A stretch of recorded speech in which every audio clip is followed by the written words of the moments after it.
بسم اللہ الرحمن الرحیم۔ السلام علیکم ناظرین، حضور اکرم صلی اللہ علیہ وآلہ وسلم کی خواب میں زیارت کرنا ہر مسلمان کی خواہش ہوتی ہے۔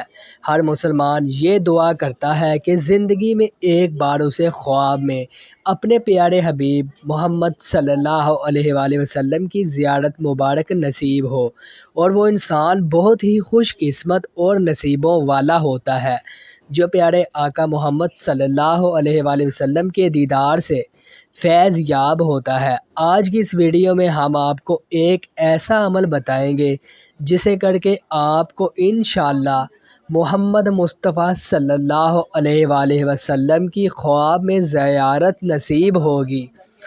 جو شخص چاند کی پہلی سے 14ویں تک شب جمعہ میں بعد نماز عشاء باوضو پاک کپڑے پہن کر خوشبو لگا کر 170 بار اس درود پاک درود تاج کو پڑھ کر سوئے گا 11 شب متواتر بلا ناغہ اسی طرح کرے، انشاءاللہ حضور اکرم صلی اللہ علیہ وآلہ وسلم کی زیارت سے مشرف ہوگا۔ اللہ تعالی ہم سب کو حضور اکرم صلی اللہ علیہ وآلہ وسلم کی زیارت نصیب فرمائے، آمین ثم آمین۔